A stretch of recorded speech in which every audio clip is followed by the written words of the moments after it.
everyone here. Let me single out the entire GSC, Professor Retario, and the chair of the SSS Legal Practice, Boma Alavi.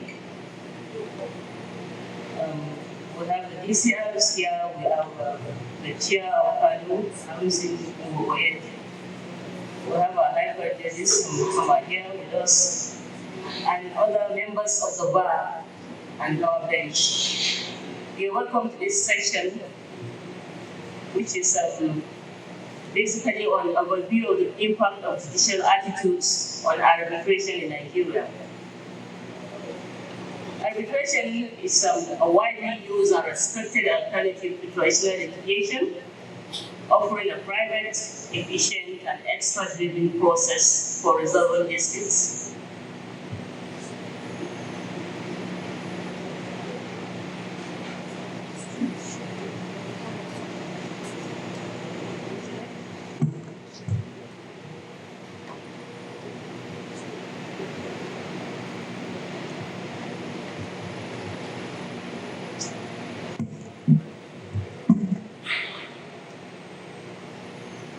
Arbitration is a preferred method for resolving commercial disputes in Nigeria, particularly valued for its efficiency, confidentiality, and flexibility. Digital attitudes toward arbitration can significantly affect its efficacy and attractiveness. Positive digital attitudes, such as respecting arbitral awards and minimizing interference, can enhance the credibility and appeal of arbitration. Conversely, negative attitudes can undermine it by causing delays and uncertainties due to excessive judicial intervention. I wouldn't want to go into what I've written out here so that I don't take much of the time, since we have about 4 panelists who are going to enlighten us today on this topic, and some will be joining us virtually, I understand. So I want to start with Mr. Abba Eluijeze. And the first thing I want to put to you is, want to examine through the cases the attitude of Nigerian courts in enforcing arbitral awards, challenges faced during enforcement, its impact, and how such challenges can be mitigated. Over to you. Thank you very much. Good morning, everybody. Thank you very much for this question. So we'll just take a quick look at it. What are the advantages of arbitration? It's fast, cost-effective, efficient. You can choose your laws, you can choose the seats, anything you want. But what we have nowadays is that we have unenforceable awards. And who are the cause of these problems? Lawyers, we practitioners. The moment we get awards, we rush to court. The moment we get awards, we rush to court. Talking about misconduct, the arbitrator has misconducted himself, we brandish, take a witness case, and the court set aside this award, and I think that's a bad practice. So if we as practitioners take a different look at it, I'm sure we'll have more enforceable awards. If you don't go to court, then the court will not have the opportunity to pronounce on what we have done in arbitration. I'm going to be talking about 2 cases here. Take a look at what the courts have done with respect to arbitral awards. I'll talk about the positive effect and the negative effect. I'll start with the positive one. NNPC and Frontier Engineering reported in the past 1906 and everything reports. In this matter, what happened in this matter? There was an arbitral agreement, parties went to arbitration. Was an award. Of course, the party that the award did not favor rushed to court, asking courts to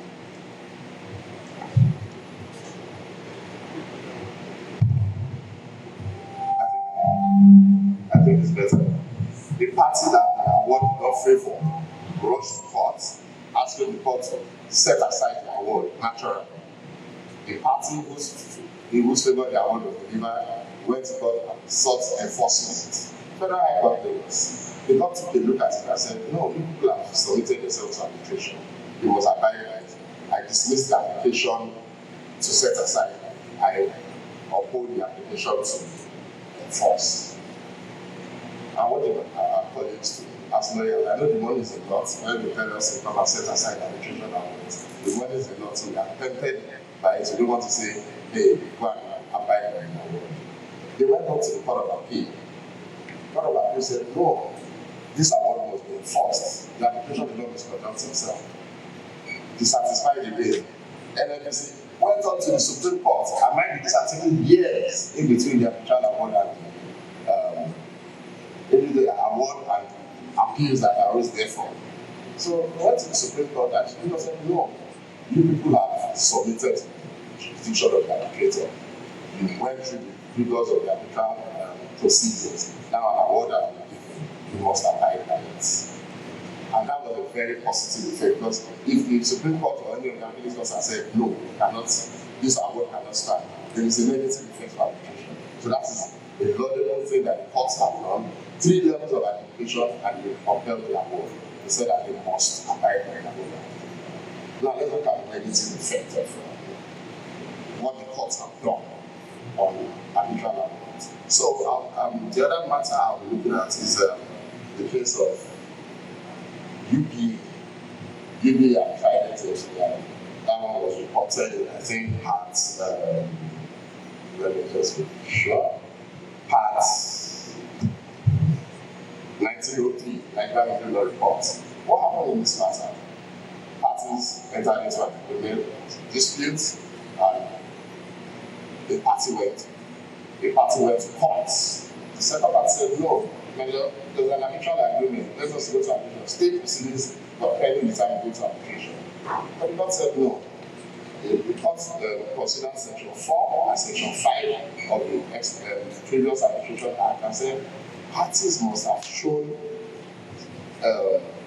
taken steps to show that you want to go to arbitration, not just come to court and say, state proceedings pending arbitration.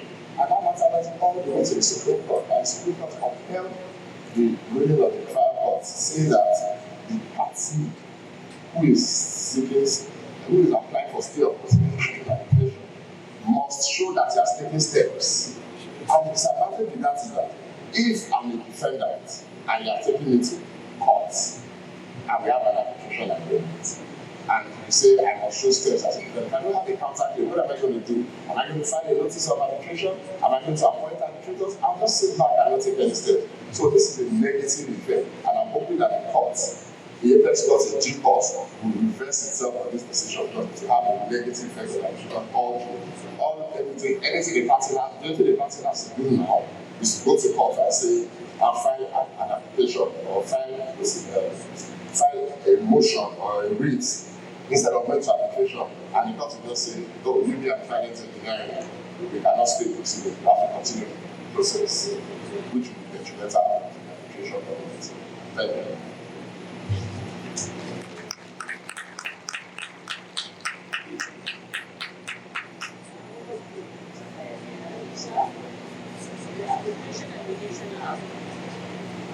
Has come up with some innovations.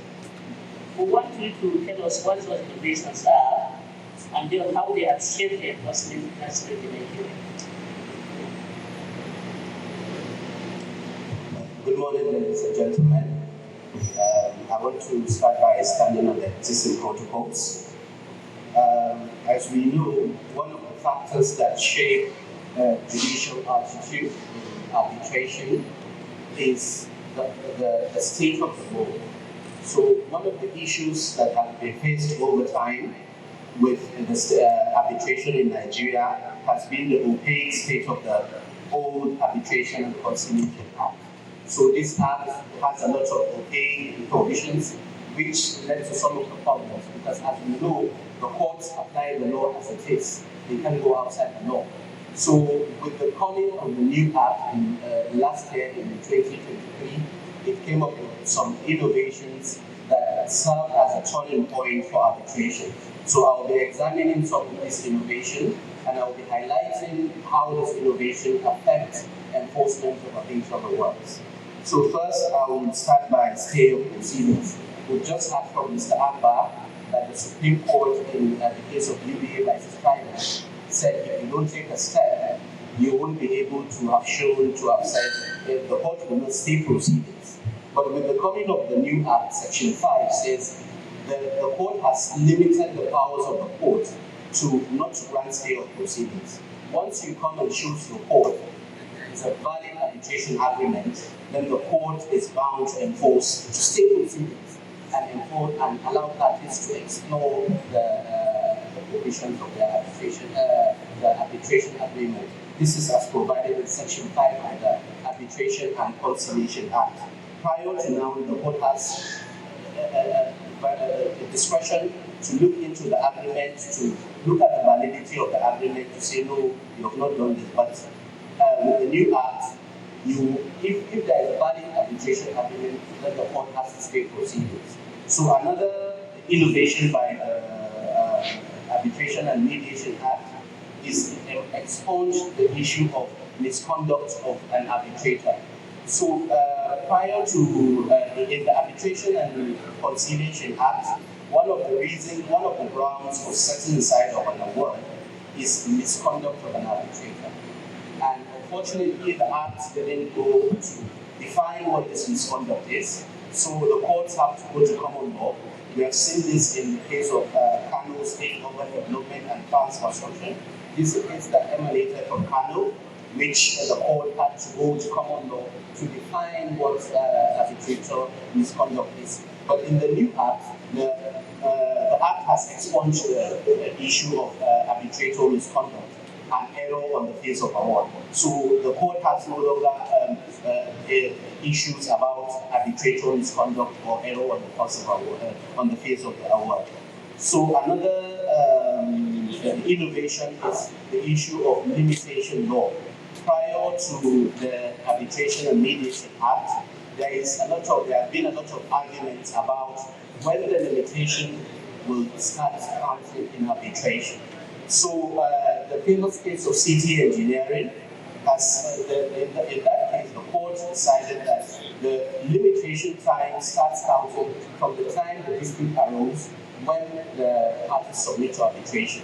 But with the coming of the new law under Section 34, the law provides that the limitation starts to count after the award has been rendered.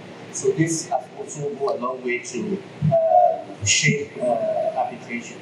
Then some of the new innovations that have been provided is the introduction of the arbitral award review tribunal.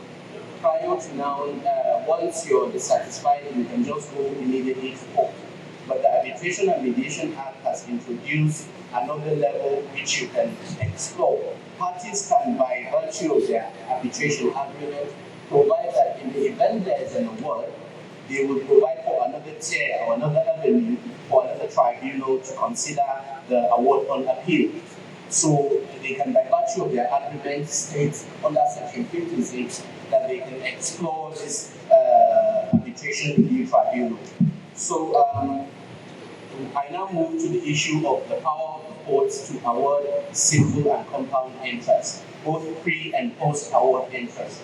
So prior to now, the courts have to look into some cases to say that, okay, the issue has been very contentious, whether the tribunal can award a simple and compound interest. But with the coming of the Arbitration and Mediation Act, under Section 46, the tribunal has the powers to award simple and compound interest. So then the issue, I now go straight into the issue of third-party funding.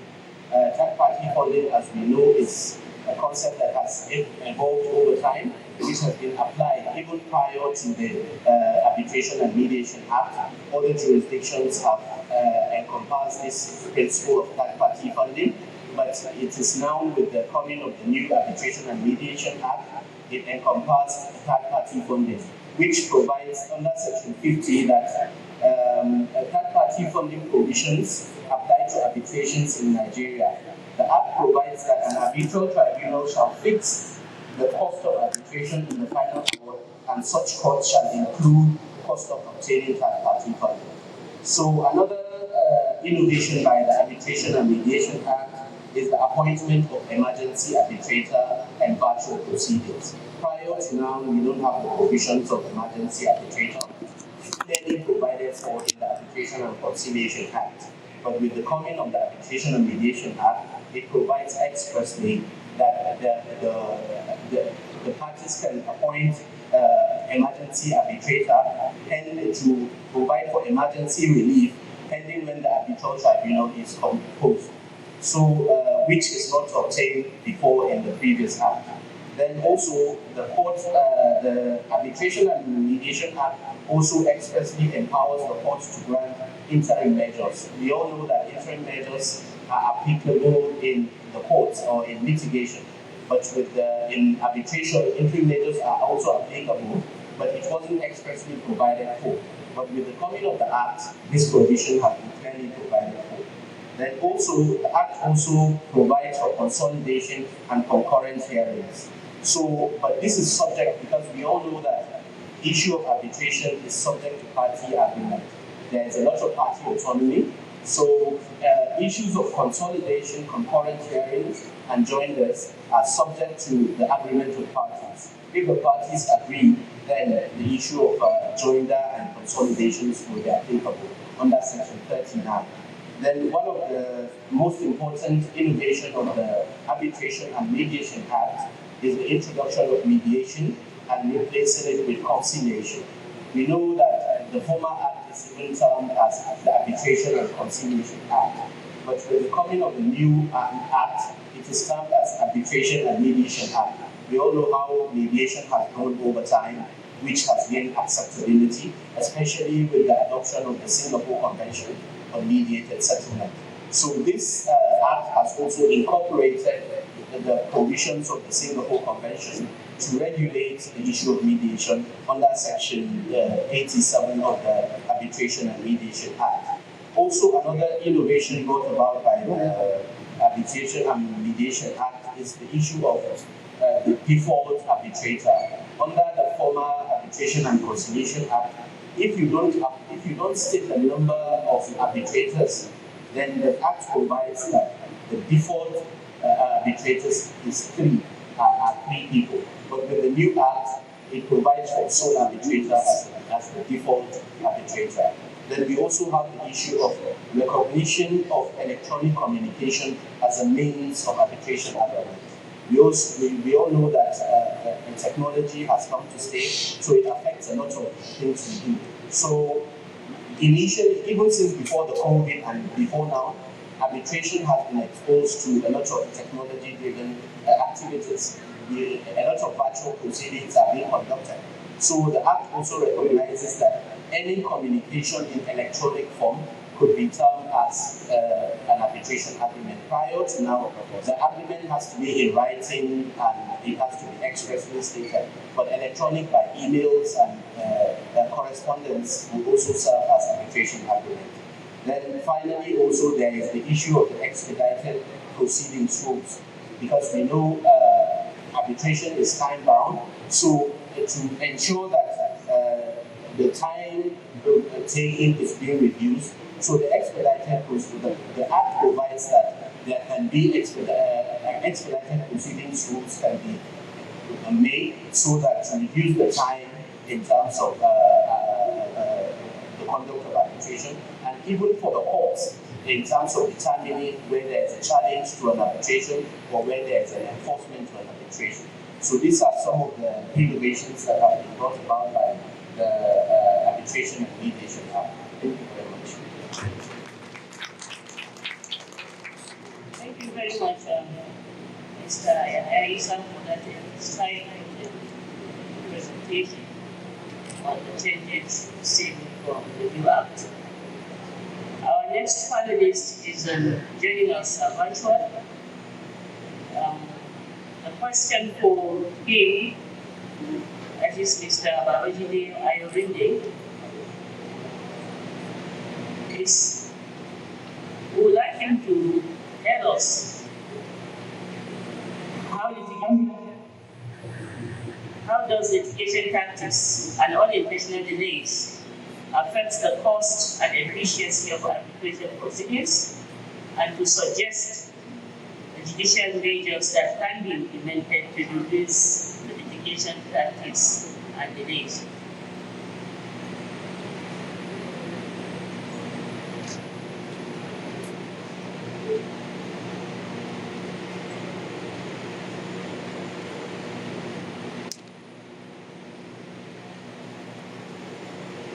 Do is wait for the arbitral process to play out, wait for the arbitrators to issue an award, and then challenge that award.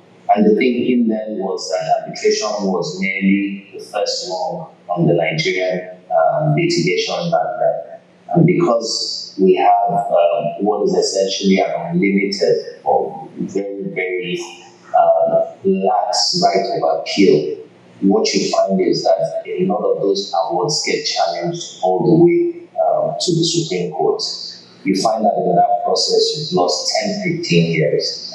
And usually these arbitration awards concern very, very commercially sensitive matters. But these days the tactic seems to have changed. What we find these days is that the party who is bent right on Scotland arbitration doesn't even wait for an award to be issued anymore. They preempt the entire arbitration process by going to court. They usually do not disclose the existence of an arbitration agreement.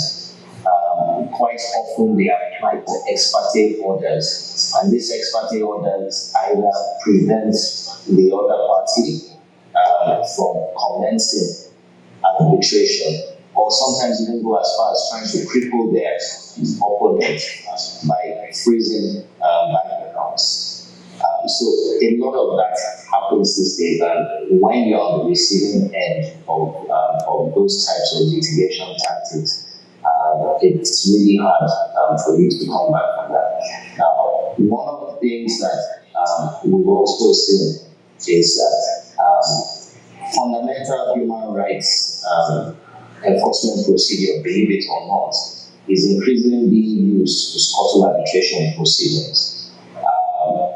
Fundamental rights enforcement actions are being filed against arbitral tribunals, are being filed against opposing parties, and being used as a way to stop arbitral proceedings from going on. And I can give you two. Well, at least I'll give one example of a case that I am involved in, or have been involved in, just to give some context into what I've said. My client and some other party entered into an agreement. The agreement had an arbitration clause in it. A dispute arose between them. The other party, by the way, the arbitration agreement said that the seat of the arbitration will be Lagos State, Nigeria. The other party went outside Lagos State, commenced an action at the High Court in that state, made no mention of the arbitration agreement, even though that party did exhibit the contract that contains the arbitration agreement, and I'll come back to that point when I'm talking about solutions. And essentially had the matter put on the undefended list. Simultaneously, that party applied for ex parte injunctions, freezing my client's accounts, right, and essentially crippling my client's business. So we started the battle of trying to have those ex parte orders lifted. And believe it or not, an argument was made that by applying to have those ex parte orders set aside, my client had taken a step in the proceedings, and as such had waived its rights to arbitration. Thankfully, we got the ruling from the High Court in that state, right? And that matter was eventually stayed. We commenced arbitral proceedings, and the court asked us to go to arbitration. But four other lawsuits have been filed, right? In courts in that same state, right? In courts in another state, right? Essentially trying to scuttle those arbitration proceedings. There are currently two appeals, right, arising from this same dispute, right, that had no business in court in the first place. And the arbitral tribunal has actually been joined in at least two of those cases. Like I said earlier, interestingly, one of those cases that was filed to try to scuttle this arbitration was a fundamental rights enforcement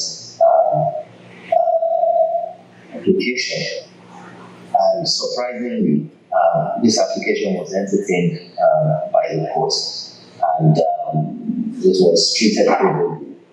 So these are some of the things that the arbitral community is having to contend with when it comes to arbitration. Now, what are the solutions? I personally think that with the enactment of the Arbitration and Mediation Act, we have one of the most progressive arbitration statutes in the world right now. I think the problem is the individuals, the human beings who are operating these laws. I think a wise man once said that it is better for you to have good people administering bad laws than to have bad people administering good laws. So we need to focus, first of all, on our colleagues, counsel, because as Albert said, if counsel do not bring these frivolous lawsuits, if counsel do not bring these applications to court, we wouldn't even be having this conversation in the first place. And then we also need to sensitize our courts, right, to some of these tactics that are being used. I gave the example of a party who had commenced an action in court and did not disclose the fact that the action was subject to, the dispute was subject to an arbitration agreement, and then went on to get ex parte orders. But I think that if the court had actually looked at the documents that had been filed by this party in support of its application, it's very likely that the court would have noticed that there was an arbitration agreement there, and the court would have, at the very least, asked that party to address it on that point before making the order. So that is my immediate intervention. Thank you very much, Mario. Thank you, Mr. Ayorinde. I will now go to the next panelist, who also be joining us virtually, Aisha Ado. The questions for you is, what specific institutional reforms are needed to strengthen Nigeria's arbitration framework? And how crucial is training and capacity building for judges in supporting arbitration? And what programs should be implemented? Over to you. Thank you very much, my lord. Good morning, everyone. Hope I can be heard loud and clear. Can I get a confirmation? Yes, proceed. Very much.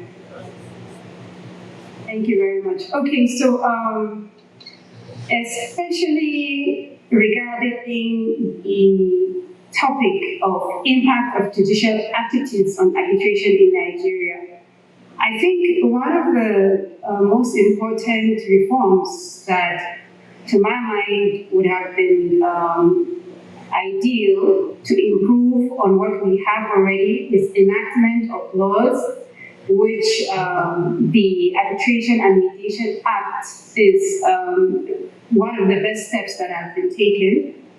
The Act is barely a year old, so all those novel innovations that the Act came as input to test,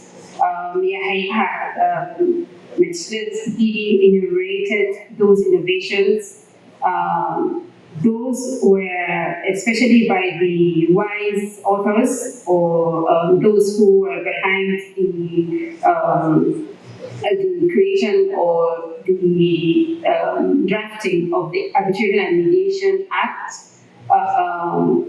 They looked at the Act, the Arbitration and Conciliation Act, and all the gaps that most Christians have been agitating over, and brought about solutions to it. And now we are putting them to test to see how impactful they are in terms of reforms to strengthen the arbitration system in Nigeria.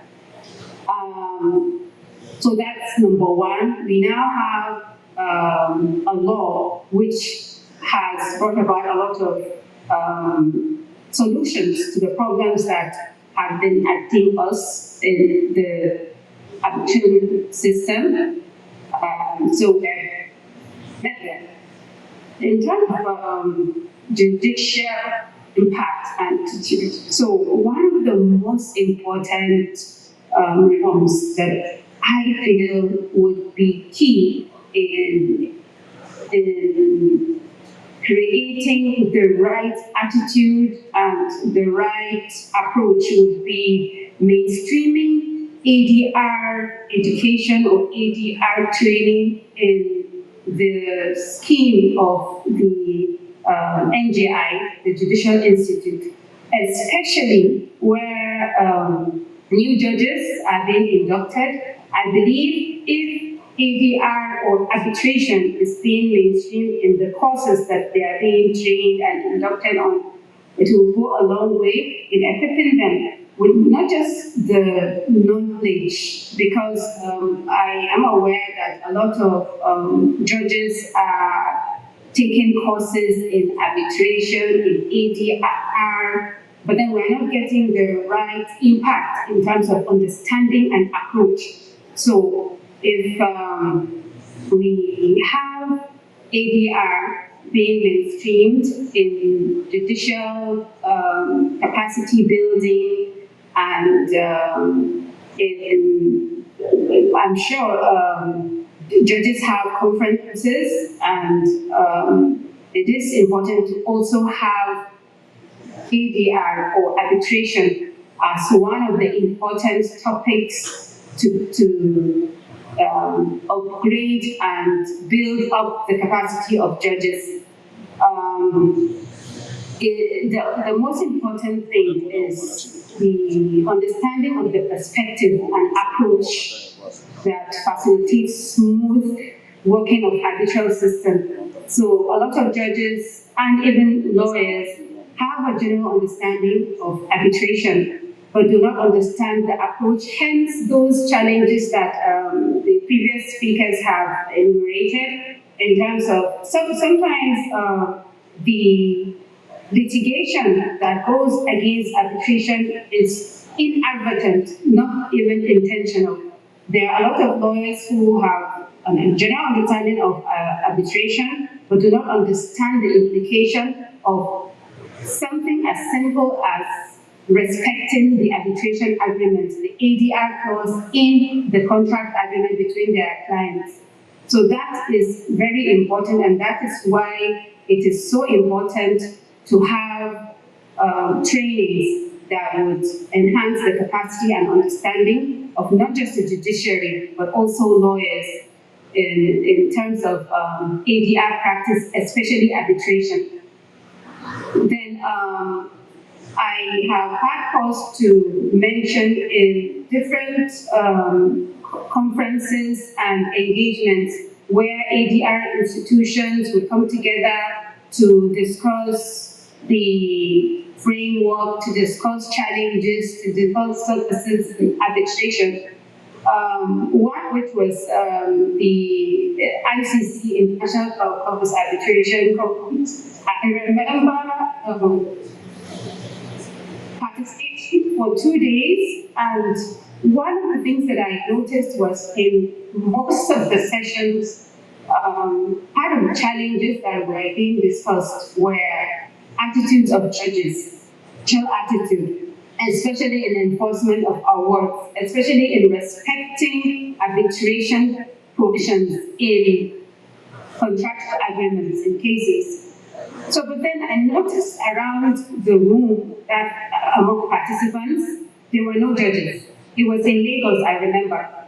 I then noticed also that the panel, almost all the sessions did not involve judges. So the judiciary was not even included or involved one way or the other.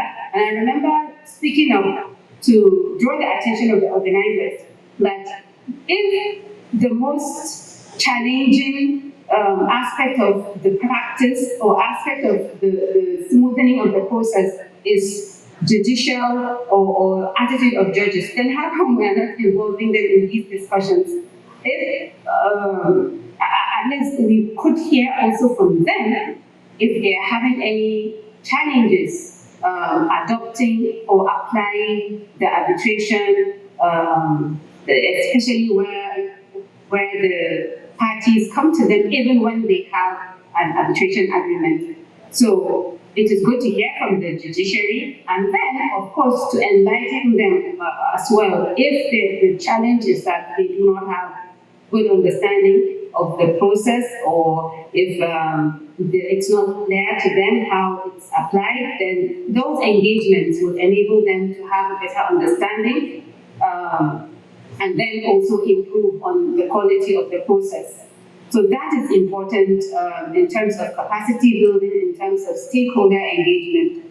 And also, one of the beautiful innovations over years that is there, we have them, almost all states now have them, that's the multi-door courthouses. But in a lot of jurisdictions, in a lot of states, those multi-door courthouses are being seriously underutilized.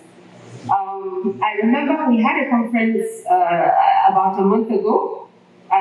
So one of the speakers, and it was in Kano, he referred to the Kano multi-door courthouse in a way that made us practitioners in Kano understand that, okay, so there's a misunderstanding of the application and of the workings of the multi-door courthouses. A lot of lawyers are not aware of how the multi-door courthouse is there to help them to apply the ADR processes and mechanisms.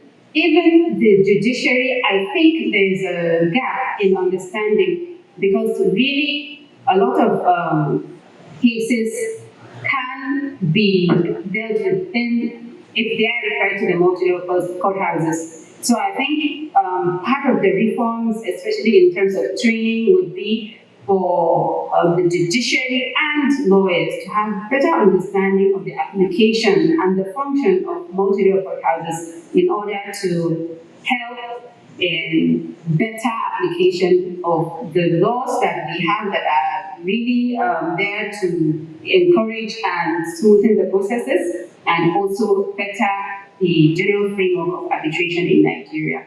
That's all from me for now. Thank you, my lord, and thank you, everybody.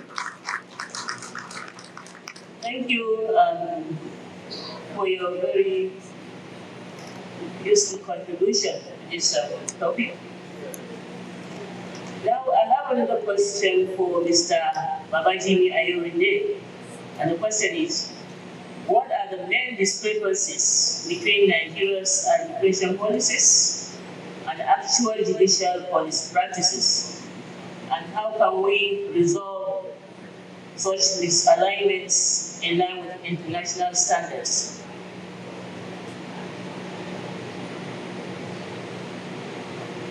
Sure.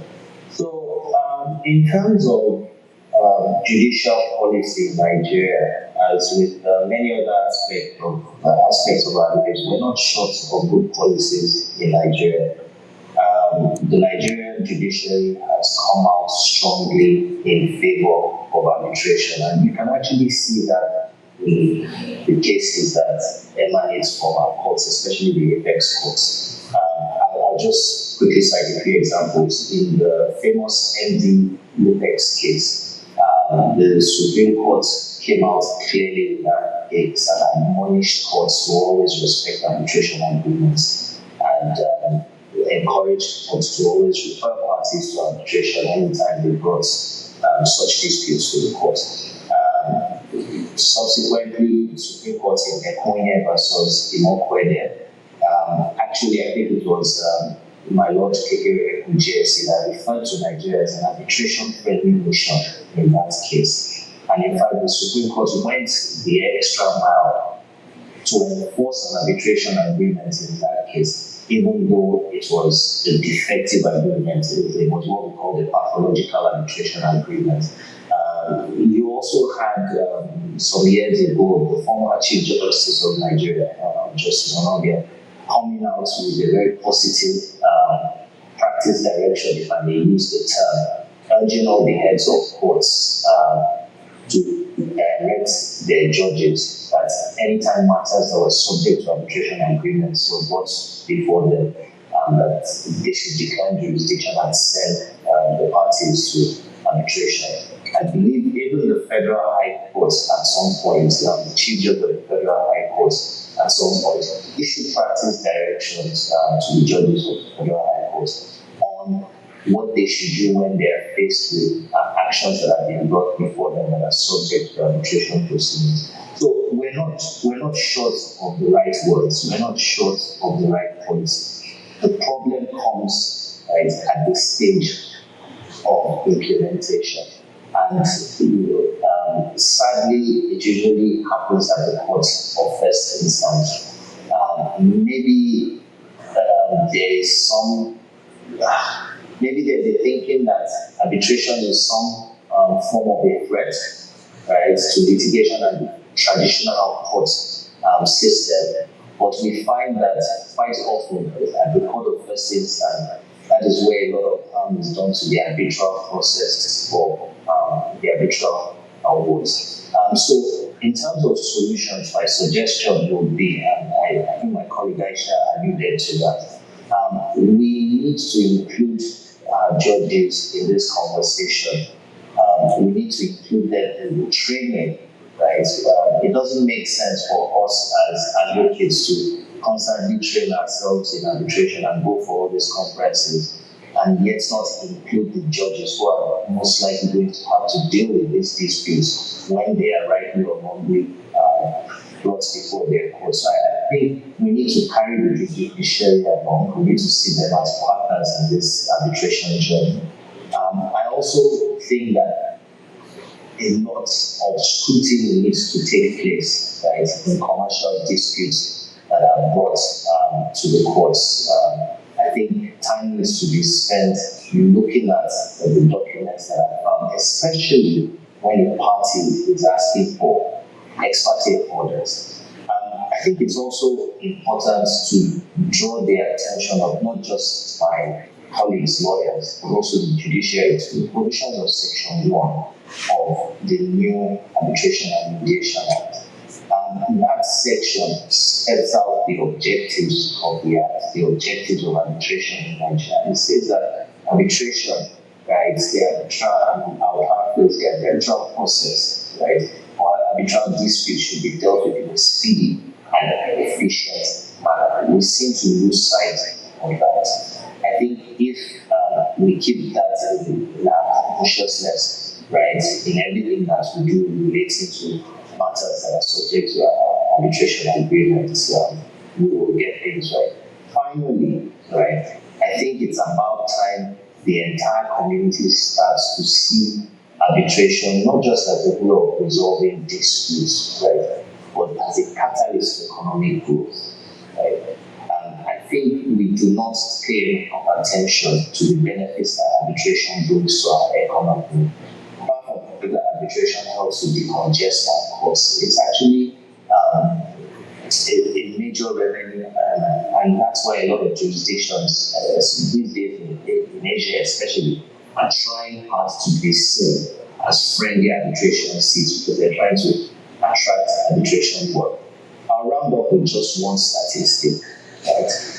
The Law Commission in the UK stated in some research it did in 2023 that in the previous year, arbitration attracted revenues in the region of £2.5 billion to the UK economy.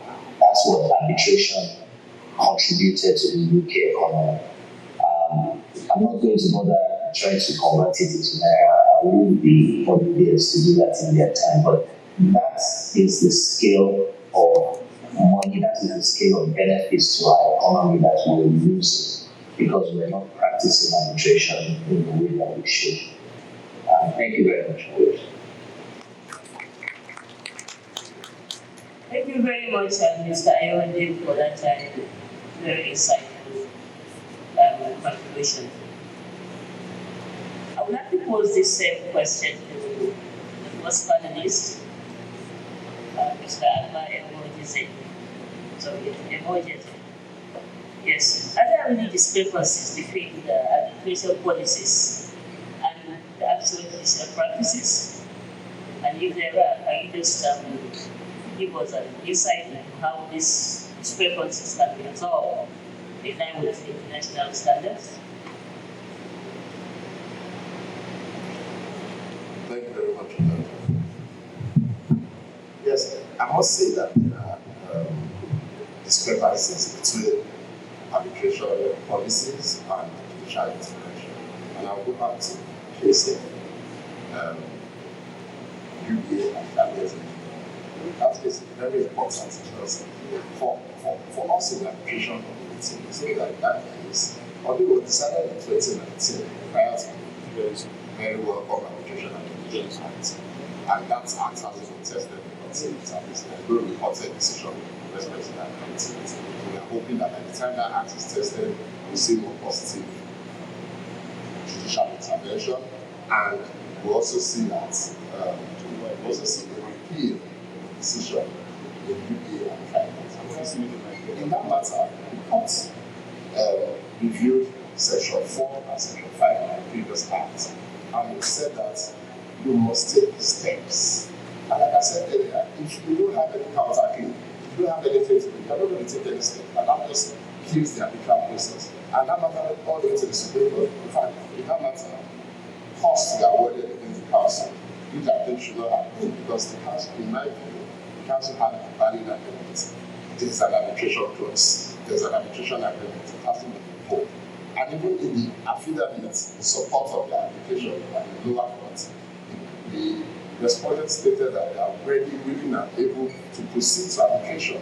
But the court is countenance that in that there was not enough evidence before it to state proceedings. And I think that's not right, because if we continue that, arbitration will suffer, and people will not want to come to Nigeria as a seat of arbitration.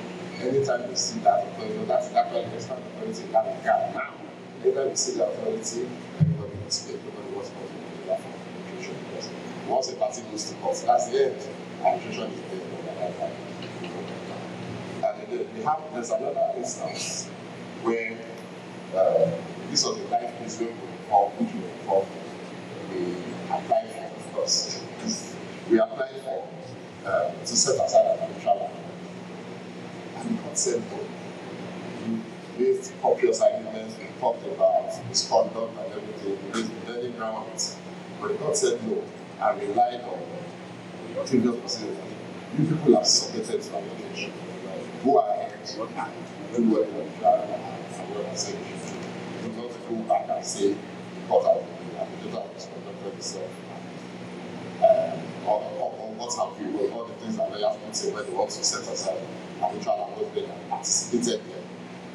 So that's another example of how courts should take a look at arbitration agreements whenever the states come to perform. And finally, on this note, I want to talk about a very important innovation of the Arbitration Arbitration Act, and that's the issue of award of fee tribunal. It is a very good innovation, and it's very important. I think arbitrators should take note of it. Although it might be an expensive option, because what it means is this: parties are at liberty to put to include in the arbitration agreement, make provisions for an arbitral an award of due tribunal. What does this mean? That means you have a second level of adjudication in arbitration. Once you have an arbitral award, you can now file what's called a notice of protest and protest. You can look at that. Skip my mind. You can file a notice. You can file a notice, and once you file that notice, you can appoint a new set of arbitrators. If you had a panel of 3, you have liberty to appoint 3 new arbitrators. You had a panel of 1, you have liberty to appoint 1 arbitrator to review what the initial panel had done. And that award of due tribunal can do 2 things: either set aside in part the award, or set aside the award in whole. And the beauty of that is, if you set aside the award, if the arbitral tribunal sets aside the award in part or in whole, the aggrieved party can apply to courts, which is a very good instance of judicial intervention in arbitration. Apply to court and say, the review tribunal has set aside the part of this award. I disagree with it. I want you to reinstate that award. And the court, upon looking at it and finding proper grounds for it, can reinstate that award in part or in whole, which is a very good intervention on the part of the court, which new law has got form. And secondly, if the arbitral review tribunal takes a look at that award and says the award is good on the face of it, there's nothing to set aside, there's nothing to change. It now rules down what the aggrieved party can, what the aggrieved party can go to court to try and found out. So what am I saying in this is, if an arbitral review tribunal has said the award is good on the face of it, you can only go to courts on two grounds to try and set aside that award. And those two grounds are stated in sections 55.3b1 and 55.3b2 of the new Act. And what does it say? Two things. First is, you go to court, the court has set aside an arbitral award that has been reviewed by an arbitral review tribunal on two grounds. Subject matter of the dispute is otherwise not capable of settlement by arbitration under the laws of the country. And the second ground is that the award is public policy in Nigeria. And what does that tell us? That now runs down the avenue that we practitioners can rush to court to try to set aside arbitral awards. So with this judicial intervention, in my view, will be reduced because it is not against public policy and it is not against it is not a issue that is not capable of being settled by arbitration. What the judgment is doing, the judgment is throw us out and tell us about our guidelines for trial. So I think that's a very good information that practitioners should take advantage of. Only that it is an expensive option because nowadays arbitration that is supposed to be inexpensive is now a very, very expensive option. But I think it is still a very good information that should be explored. Thank you very much. Thank you for that contribution. Can I put the same question now at Mr. Yanaisa? Let's have Mr. Yanaisa. My Lord, like it has been said, there is misalignment on arbitration policy and the practice of judicial practice. It has been emphasized that it is important to have judges being involved in arbitration training and it should be incorporated in their curriculum of NJC. But I think it is also important for us to underscore the point that it is not only about judges, it is about us as counsel and lawyers. Because we find that must every arbitration award be challenged? That is one of the things. You will see that because it is us lawyers that confront the court with these challenges. So the courts are being confronted with the law by the lawyers. So I think it is important for us to have some kind of regulation and ethics as code of ethics for us as lawyers. It's not every arbitral award that should be challenged. We have seen instances in other jurisdictions whereby even if you approach them with a challenge or with an appeal, they will decline. They will tell you that this case is not appealable or it's not capable of being challenged.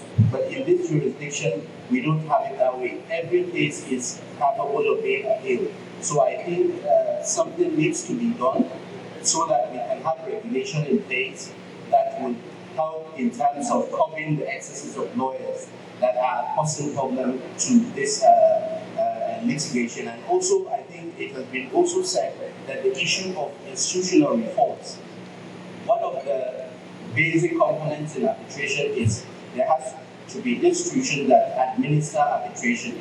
Mr. Ayorinde has stated that we have the revenue arbitration accrues in the UK. They have institutions in place that administer arbitration. So I think it is also important for us to invest in infrastructure so that they can get this revenue in terms of arbitration that will happen to us. So I would challenge us that, especially in Kano, we don't have any formidable arbitration institution. So I think it is important, apart from the multi-law, we need to have a private and independent arbitration institution that will administer arbitration. It will help to improve our revenues in Kano, and it will help to also improve the policy on arbitration. Thank you. Thank you, Mr. Yaganisa. Before I proceed to throw the intervention, to ask or call for intervention from the floor, let me acknowledge the presence of the leader of the bar, president of the NBA, just came in, and also the former leader of the bar, Imam SN, for joining us. All right, we have about 30 minutes now to call for interventions from the floor. And if you want to ask any particular question, you should state the panelists to which the question is directed at. But if it's just a general contribution, well, that will be fine. But we would like you to first introduce yourself and then go on to make your comment or ask your question. Yes. All right, let me start from the right side. Yes. Over to you. Thank you, my lord. My name is Troy Kukubundese. I practice out of Port Harcourt. It's simply a contribution, just a very short contribution, and it dovetails into what my brother Mr. Yorinde was trying to speak to. And that is this apparent concern by the arbitral community that it appears as if there is some sort of competition between them and the judiciary. And I say this with all sense of seriousness. I think it's now time, if it's not being done, and if it's being done for us to actually do this and ensure it's done properly, that when processes are filed in court, beginning from the registry, attention of counsel and parties to why you are before me when you agreed to go before another forum to have your dispute resolved. So I think, with all sense of seriousness and responsibility, that efforts must continually be made from the registry level up onto when the matter is assigned to a judge. And even at that point, questions must be asked so that when a party comes before you ex parte and tries to hide and misrepresents facts to the court, perhaps some kind of penalty would also be imposed on counsel for deceiving the court, as it were. That's just my short contribution, madam. Thank you.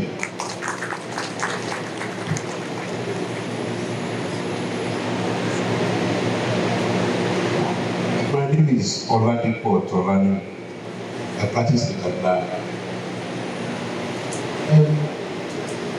It will appear most of us as lawyers enjoy going to court at the earliest opportunity, at the flimsiest. I don't know if, when you know that there is an arbitration clause or even mediation clause in an agreement, and you willfully go to the state high court or federal high court, it can be made a professional misconduct. These are things we have to consider very, very seriously. And again, it will appear the fact that current system have been introduced for judicial officers, for them to be elevated. The attitude now in some courts, not every court, is to wrestle jurisdiction with arbitrators. We don't need some of these things. And we need to ensure, as far as I'm concerned, that once you discover you don't have jurisdiction, don't even attempt it. And this can only happen if judges go through their files before even allow anybody to come and take ex parte applications. That's my own contribution.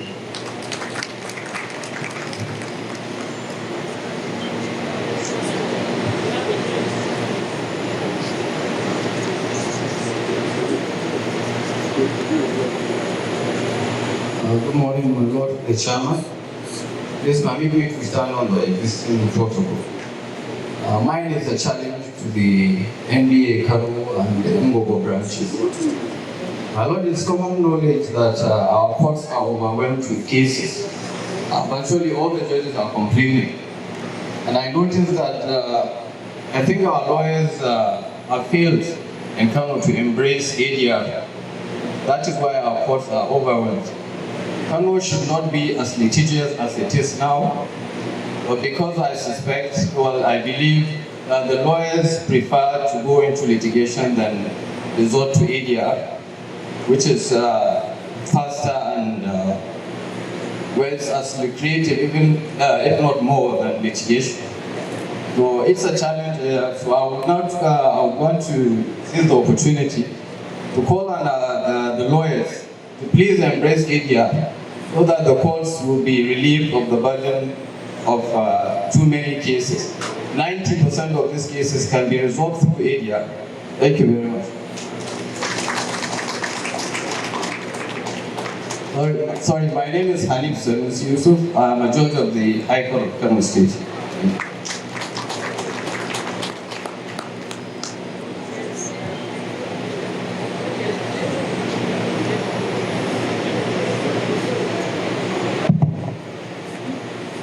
Thank you. My name is Uma Alabi.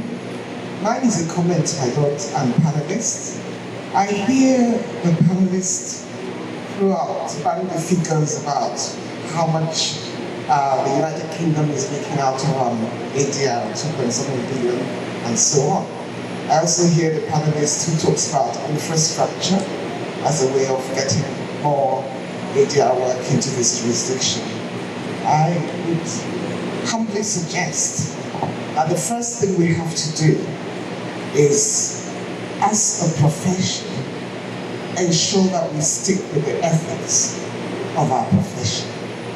The United Kingdom is doing well out of ADR because ethically they have a reputation that stood them in good stead. It's not the buildings, it's the people, it's the members of the profession. It is how we conduct ourselves, the sorts of cases we take, the advice we give to our clients. We should be able to say to the client, you do not have a good case, please go and settle this matter. Don't even bother to go to ADR. I'm currently involved in one. They have no defense. It's an outstanding debt of well over $1 million US. We've been going for 4 years. We've gone to tribunal, no defense, and my colleague on the other side, who clearly is the one advising his client, is using technicalities to try and stop dispute resolution. That behavior comes from us. And until we stop that, we're not going to attract the sort of work we're hoping to attract. Thank you.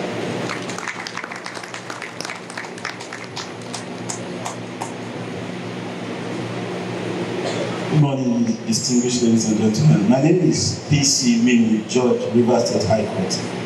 I want to make this contribution arising from my personal experience as a judge. I'm beginning to hear about people from the ADR community. That's quite interesting. Now, let me urge us that, especially for the lawyers who draft the contracts, we need to be explicit enough so that we don't run into trouble. I had an experience where the matter was before me, and then one of the lawyer to the defendant applied for stay of proceedings pending arbitration. There were two agreements. The first one clearly made reference to ADR, the arbitration.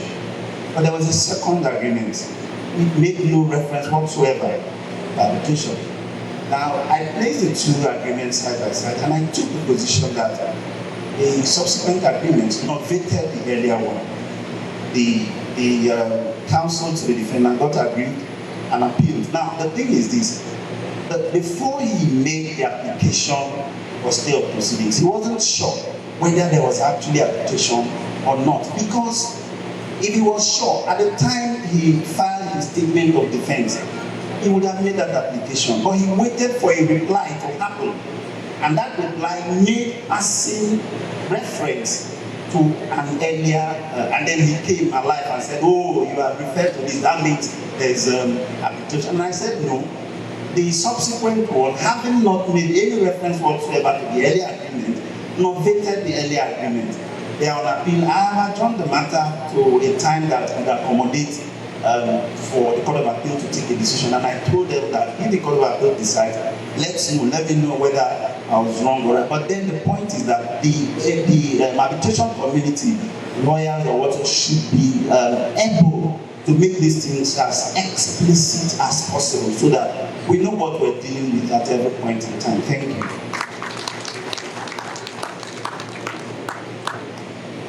Good morning. My name is Bola Shadia. I'd like to share my experience in the chartered arbitrator of what exactly is going on now in the arbitration world. Earlier on, Mr. Babajide Ayomide mentioned the issue of there's now a new trend of counsel suing arbitrators. It's definitely unacceptable. I don't know when this started, but I have been sued twice. All members of the tribunal, just because the parties do not want to proceed.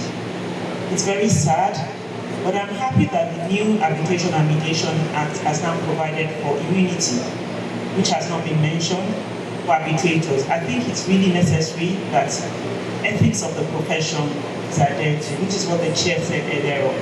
There's also another issue which I think needs to be looked into. Some judges definitely do not know much about arbitration. Maybe there's a need for us to consider having specialized courts for arbitration matters. Because when somebody has an arbitration clause that specifically states Lagos as an example, and goes to Imo State or Abia State to file an injunction and is granted, it's very worrisome. And the trend is going on, and there's a need to look into this. Also, I think the issue of cost has been a deterrent to arbitration. I really need to be realistic. Most parties are not proceeding with arbitration. Even when you are appointed, halfway down the line, they decide to settle because of the cost, because it's always linked to the quantum. That also has been a deterrent. The AMA also provides for mediation, which is really, really a welcome development. At the end of the day, arbitration is supposed to be for speedy resolution of disputes. Where you have levels of appeals, the ART, the Arbitration and Review Tribunal, for me is another layer, and then you have a right to appeal. I think this really just makes the nonsense of what arbitration is supposed to be. So really, I think there's a need to have a discussion. Where are we going? What are we trying to achieve? What is arbitration for? It's to resolve disputes speedily. So when you have all these layers of me being able to appeal, even though they say the grounds are limited, I just think it's an avenue for counsel to take advantage. And then the arbitration award is no longer final and binding. Thank you. Good morning, my Lord. Standing on the 16 protocol, my name is Reginald Duguado, Otakopra. Lord, my intervention is in two ways. Now, the first one is regarding our colleagues. We have a situation where a colleague meets a client. What should be uppermost in our mind should be what is the commercial interest of the client. Now, because it is not on our mind, what we see ourselves doing is we are dishing out advice that clearly in your mind you know is wrong. Why do we do this? Because we have in the LPA immunity against professional negligence during proceedings.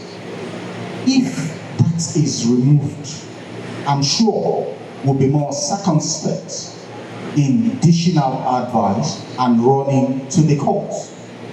Now, taking a cue from what Abba said about the NNPC case, where after award had been given, You now go the whole hog from the High Court to the Supreme Court. Now the Supreme Court says the award is valid. I think the court should go further to award substantial costs, because the person has been dragged through arbitration, through the High Court, to the Supreme Court. At the end of the day, you say it's just the award. What happens to the expenses? I think the courts can help us by making sure that punitive costs is awarded when these things happen. Thank you, my Lord.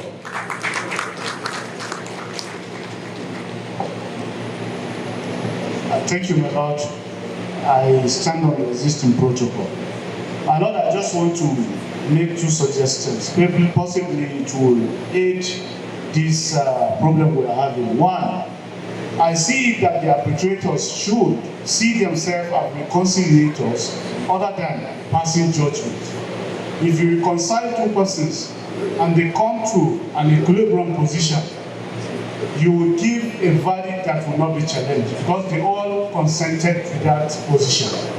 I think more than often, the arbitrators will go and be writing judgments, making passing decisions. And this is what provoked lawyers going to High Court to set aside the award based on misconduct. I think the arbitrators should maintain the middle course, try to settle them rather than writing judgments.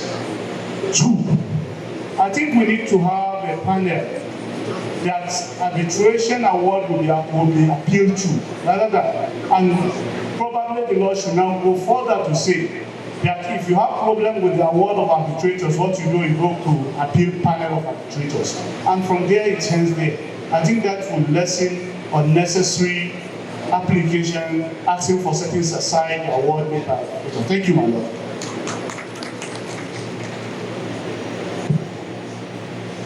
Thank you very much, my Lord. My name is Haruna Zakaria. I'm from Kano branch. My question is directed to Babajide, the first speaker online. My question is it the jurisprudence of ADR that allows for the employment of litigation in undermining the progress of ADR in Nigeria, or the involvement of lawyers that is making ADR as technical as litigation? Thank you very much.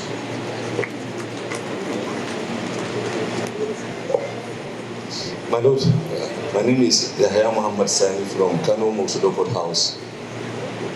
My Lord, concerning the issue of participation of lawyers in promoting the ADR in Kano State, I can practically say that the Kano Mosudo Court House was in existence since 2008. Recently, 2022, we have a law at hand. We now a legal entity to operate ADR process in Kano State, and we have all the machineries. But unfortunately, if you look at what is happening in Kano Mosudo House, if you take the statistics of our cases, we used to receive cases in two ways. One, walk-in. That is, any person who has an issue, he can directly come to Mosudo Court House and file his action. But in that process, if you serve the process to the respondent, if eventually has a lawyer, his lawyer will advise him not to submit to the jurisdiction of the Kano Mosudo Court House. And the Kano Mosudo Court House has no power to enforce you to appear before the Kano Mosudo Court House. This is what we are facing. If you take the statistics of our cases, out of 100, you can hardly have 5% cases filed by a lawyer.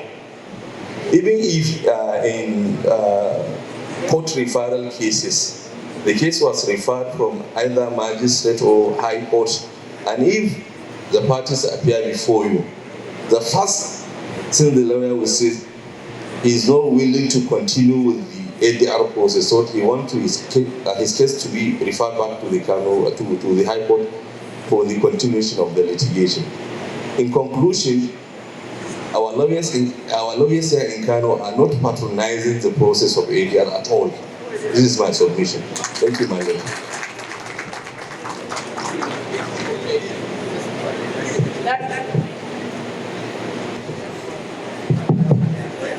Good morning, my lord. My name is Muhammad Bashir Yama, stand on existing protocol. I'm from Kano branch of the NDA. Contrarily, my lord, if I may speak for lawyers in Kano, some lawyers in Kano, some of us take the advantage and employ the use of the ADR. But my lord, what we normally come through, or what we face, sometimes at the ADR panels are not, they are not encouraging. A client of ours called us and told us they were referred to ADR, Kano Multi-Door Courthouse. We advised the client to honor that invitation. After the deliberations, what our client informed us was not encouraging. When we tried to make effort to find out what was deliberated at the ADR, unfortunately, my lord, there was no record or substantial report that we can rely on and know what actually transpired at the ADR. In fact, there was no report or a formal report written to the court who made the initial reference to that ADR. It was a magistrate court. After everything, my lord, there was no something to show that there was an ADR between the parties, and this was the outcome. In a nutshell, what I'm saying is, I think the Kano Multi-Door Courthouse has to do more to make ADR attractive to lawyers in Kano. I was sometime in Lagos, and the Lagos Multi-Door Courthouse was a sterling example. In fact, it makes arbitration interesting to lawyers, even to non-lawyers. You see non-lawyers coming to the Lagos Multi-Door Courthouse to utilize the facilities. Not just Lagos Multi-Door Courthouse, there is also the ICANN Institute. They have their own tribunal too in the island. So there's more that needs to be done by Kano State to make lawyers find arbitration more interesting. We know that arbitration is paying. We want this money as lawyers, but we think Kano Multi-Door Courthouse needs to do more. Thank you.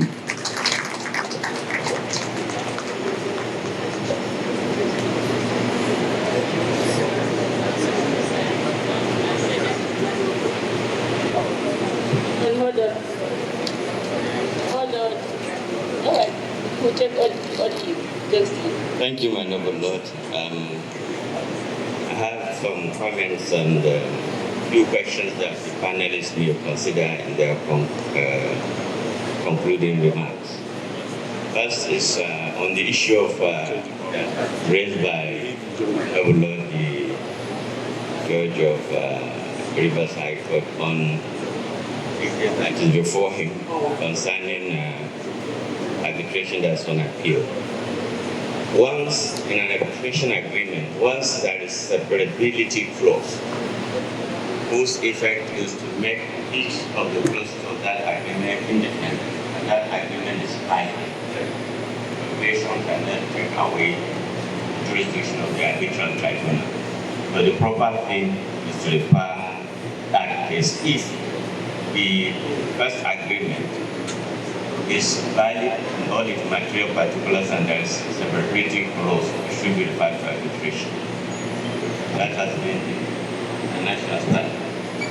And then on the issue raised in respect of the non-utilization of the multi-door courthouse, in terms of arbitration and mediation, there are two ways to involve the jurisdictional arbitral tribunal. First is to have have an arbitration clause or arbitration agreement, or alternatively have a submission agreement. Where a walk-in person that comes to a multi-local house, walk in and wants to resolve this with an area, the person asking is to enter into a submission agreement. And then the other party will not be invited or even commencing. Once that party is invited, has learned the cost and everything, that party will be able to submit. So after endorsement submission agreement, it will go for parties to file out. That is one way we can ensure that the facility offered by multi-local has utilized. The second way is to continue educating people, emphasizing on the merits of arbitration as against other dispute resolution mechanisms, especially the litigation in the courts of law. Then my questions are for the panel to shed light on some of the limitations of arbitration so that it will be attractive. For instance, consent is the cornerstone of arbitration agreement. And to that extent, third parties that are not parties to arbitration agreement would usually not want to be bound by arbitration agreements. But to what extent, taking into consideration the Arbitration and Mediation Act 2010, has the new Arbitration and Mediation Act provided a buffer for utilization of the law to ensure that third parties are also binded into arbitration procedures? The second question is on the legitimacy concern. Rule of law standard, the length of the arbitration agreement, and the cost. What can we do to ensure that those things are given to ensure that arbitration, the law tells us, and the kind of post resolution is also in more consideration than mitigation. Thank you. Thank you very much. I think we've taken enough from the floor. And I understand there is a question. If you're not going to take more than 2 minutes, I will allow you. Just 2 minutes.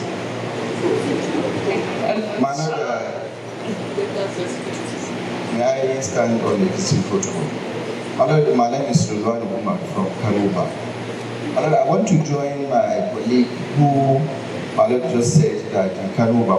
The Kanuba have been participating and also receiving ADR as a method of filing action.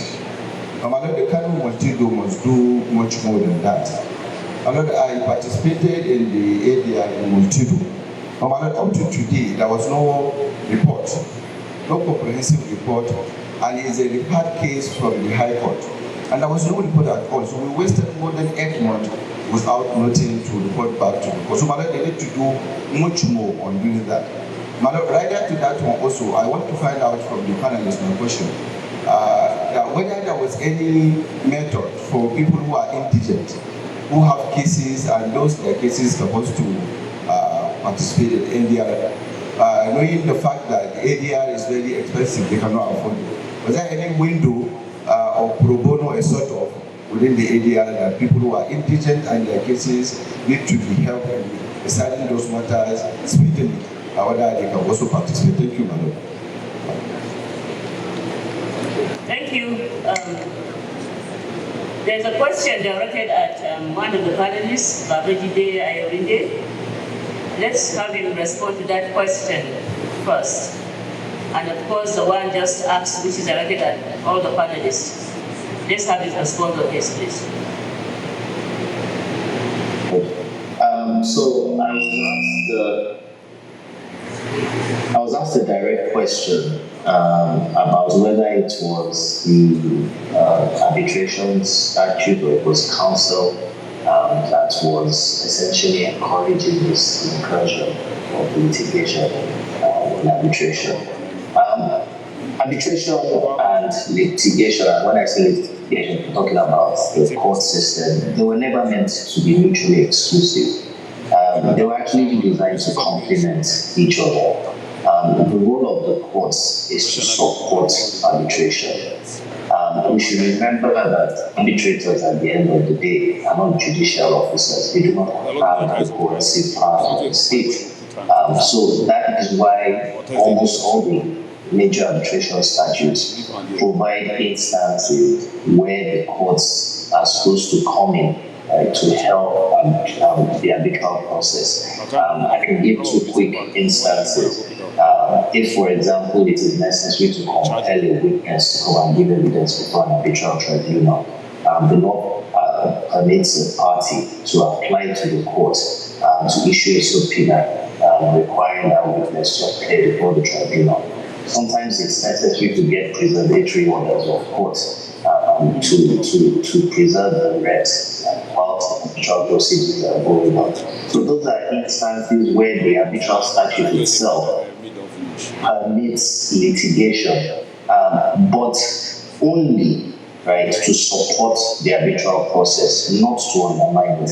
In fact, those arbitral statutes usually have provisions in that state that court should not intervene in the arbitral process except in a manner specifically stated in those statutes. So they're not mutually exclusive, and there's fundamentally no problem, with litigation being involved with or connected with arbitration. It is the use to which that litigation is put that matters. When the litigation is being used not as an aid to the arbitral process, but it's being used to undermine the arbitral process and to stall arbitral proceedings or to harass arbitrators, then it becomes a problem. And I think that is what we need to focus on.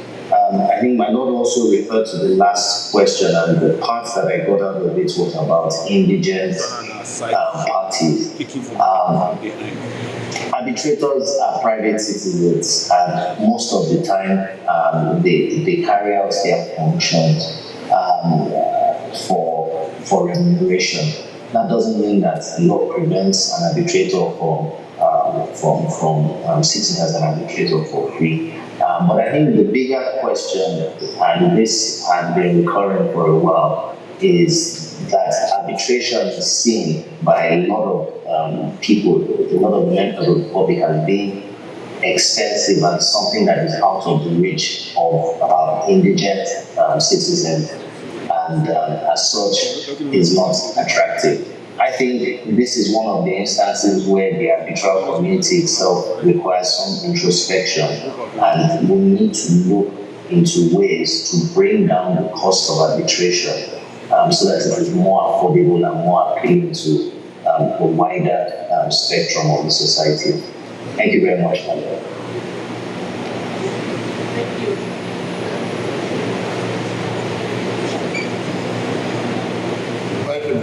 I'll just answer some of the questions that I got from the gentleman sitting over there, and I'll conclude. So, the gentleman there talked about third-party enforcement. If I got him correctly, he's talking about how arbitral panels can affect third parties. Unfortunately, arbitral decisions cannot affect third parties because if you're not a part of the proceedings, then they cannot affect you. So you have to be part of it, that you have to consent to it before it will affect you. And talking about costs, I know that the new act has streamlined the way arbitrators can charge. There's a scale of fees now, and I think that will make arbitration more fashionable, because more endearing, because parties can now calculate the fees that we pay to the arbitrators, and it's not just according to the ways and capacities of the arbitrator. So that is a good innovation, because now you can determine what to pay to the arbitrator. Then lastly, on the issue of indigent parties, like Baba said, arbitrators do this thing for a fee.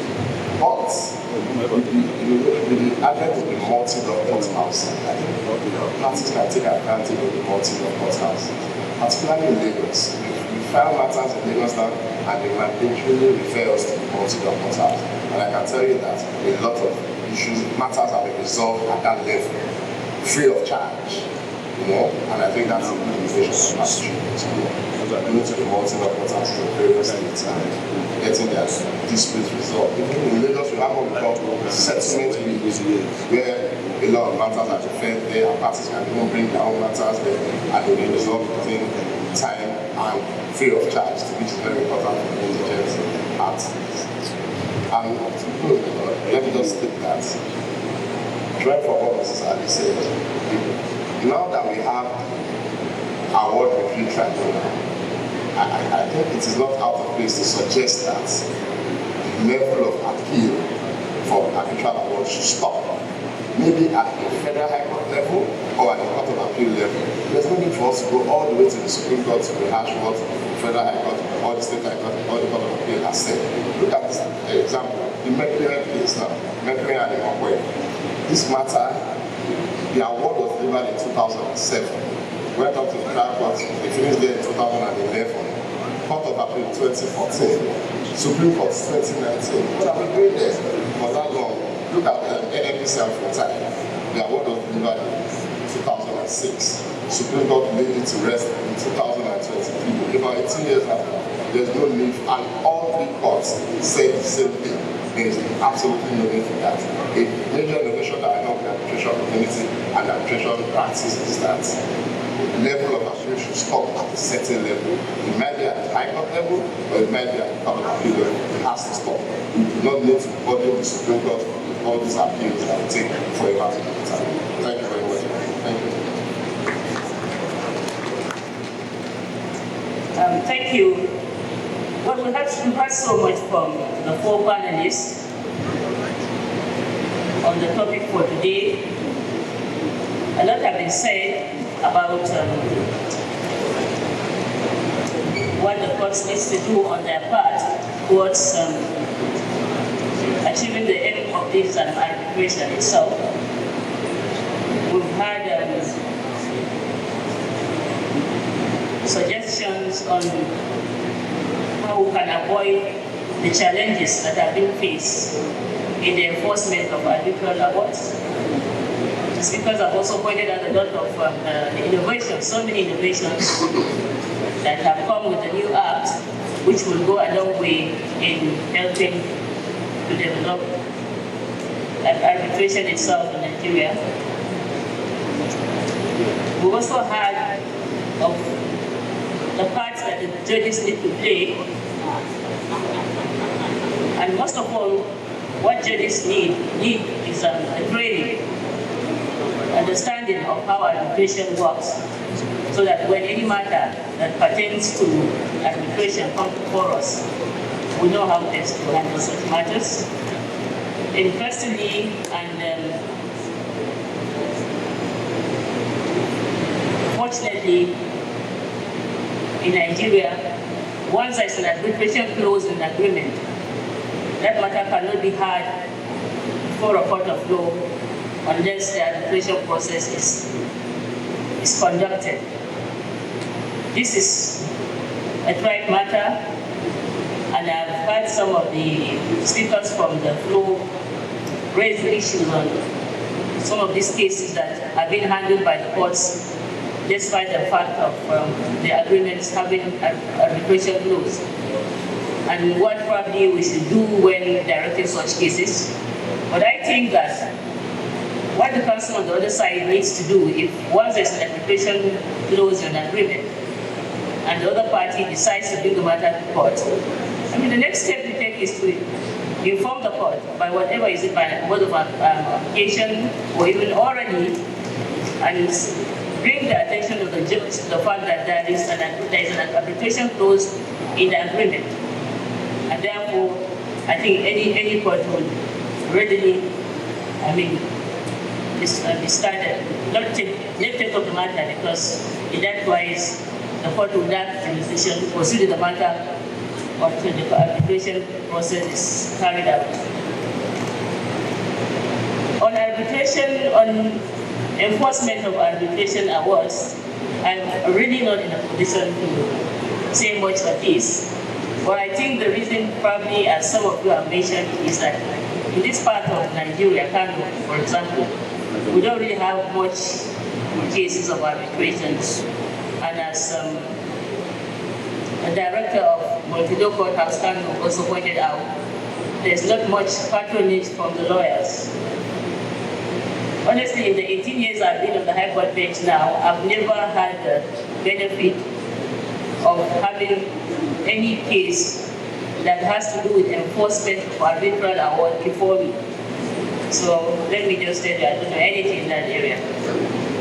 There is therefore need for us, judges, to be trained, as we pointed out, on issues. I know some of us have undergone training mostly on mediation, other forms of ADR, and perhaps the thought is arbitration is not something that we're really going to until perhaps we retire.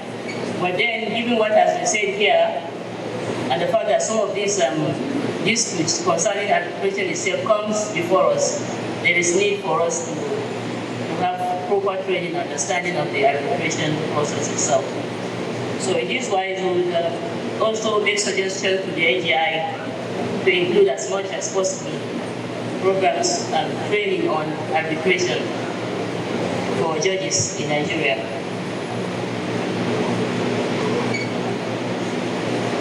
Talking about the Multi-Law Courthouse in Kano, about 2 people have mentioned some of the constraints or shortcomings of that place. Let me just say that this is something we'll gladly look into. And we'll also call on the lawyers, those of you who have come across, who have come in contact with the Multi-Law Courthouse and have found some of these shortcomings, you can please bring it to the fore. If you have a suggestion on what obtains in other courthouses around the country, you can also bring this to our suggestion, to our knowledge, and it's something that we'll look up to, because as is generally known, ADR itself is the in thing now. Litigation is not something that should be encouraged. In fact, it should be discouraged. A lot of our courts now are having to deal with cases that we've never, in such volume that we've never had this before. And therefore there is need for lawyers to play a role to discourage litigation when your clients come to seek your advice or professional advice. And whether it is possible for you to explore ADR by whatever form, whether it's arbitration, mediation, I think you should encourage that. And I think also you should, as much as possible, encourage your clients to submit to these ADRs faster, especially when such cases are referred to the Law Courthouse from any of the courts here in Kano.